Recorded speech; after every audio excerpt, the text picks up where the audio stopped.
खुलुमबाय दिनै 15 डिसेम्बर 2023 शुक्रबार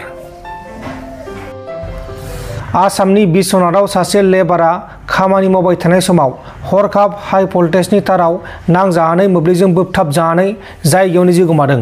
थैनाय लेबारनि मुङा जाबाय दीपजित काशीर।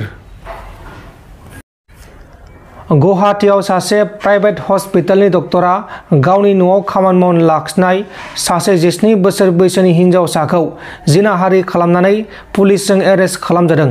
हमजानाय डक्टरनि मुङा जाबाय ज्योतिर्मय डेका आरो बे जाथाया उजान बाजाराव जादोंमोन। ज्योतिर्मय डेकाया बे जाथायखौ थांनाय दानब्रै सिगांनिफ्रायनो खालामबोगासिनो दंमोन।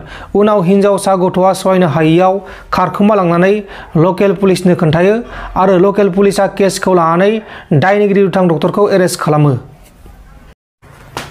आसाम आरो मणिपुर बर्डाराव नागा बिगियानारि आफादनि सासे दैदेनगिरिया गावसोरनि आफादनि सासे केडारजों गावथारजादों। बिसोर सानैनि गेजेराव मोनसे मिटिंआव मोनसे बाथ्राखौ लानानै नांलाय खमलाय जानायाव बे जाथाया जादों। गावथारजानाय दैदेनगिरिनि मुङा जाबाय गाइदिन चंप रंमाई, 52 बोसोर बैसोनि। कर्नाटका रायजोनि बेंगालुरुआव सासे आइजोआ गावनि फ्लेटनि खोरखिखौ साफा खालामबाय थानाय समाव हरखाब फिस्लायनानै 5 ताला बिल्डिंनिफ्राय गोलैनानै जायगायावनो जिउ गोमादों। थैनाय आइजोनि मुङा जाबाय खुशबु त्रिवेदी, 32 बोसोर बैसोनि। खुशबुआ सफ्टवेयर इन्जिनियार महरै खामानि मावगासिनो दंमोन आरो बियो फ्लेटआव थायोमोन। बिटिसि आरो बिटिआर गोरोबथानि सोमोन्दै दिपेन बर' बिथाङा उदां डिबेट खालामनो लिंनायखौ जों गनायो होननानै अमर सिंह ब्रह्म बिथाङा फोरमायदों।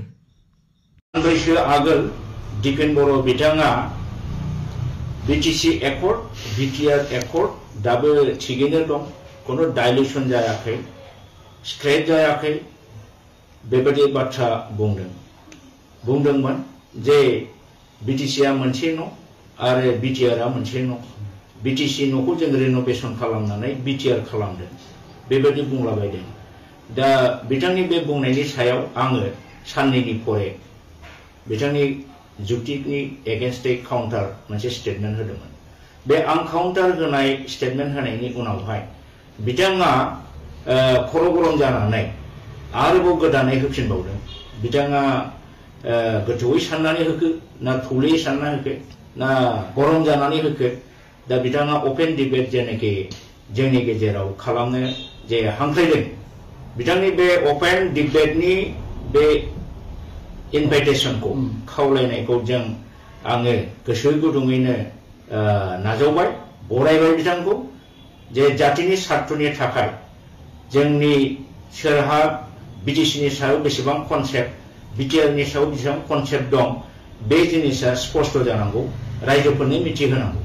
दिनै दिपेन बर'आ बिटिसि एकर्डआ बिटिआर एकर्डनि दारै खुनु धरननि डाइल्यूशन जायाखै, स्क्रेच जायाखै बुंलाबानो जाया। स्क्रेच जायाखै जानो हागौ, माने ब्लेक एन्ड व्हाइट, किन्तु डाइल्यूशन खालामनानै बे बिटिसिनि जेनाखि जोंनि मोनखानाय पावार एन्ड फांसनफोरखौ डाइल्यूशन खालामनानै आल्टिमेटलि स्क्रेच जानायखौ जों नुदों। खारन बिटिसिनि मोनसेबो दफानि बेवहाय दिनै बिटिआर सुक्ति जाखांनायनि उनाव कार्यकरि जायाखै। दा बेवहाय गोबां खोथा दङ, आं दिनै गोलावै बुंला।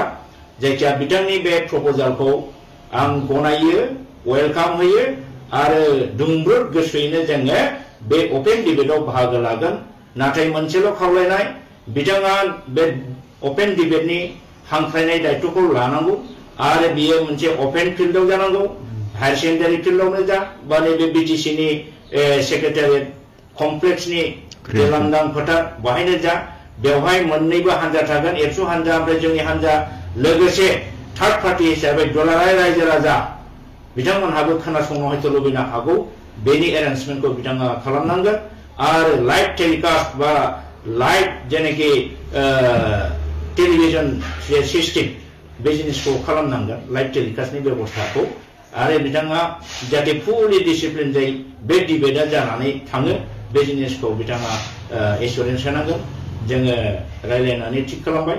दिनैनि गेजेरावनो जोङो स्टिकखौ फर्माल जेनाखि letter for acceptance of Dipen बर'स इनभाइटेसन बे जिनिसखौ जोङो गाबोननि गेजेराव बिथांनि आखायाव खोख्लैहैनो नाजागोन, रिटेन एक्सेप्टेन्स लेटारखौ।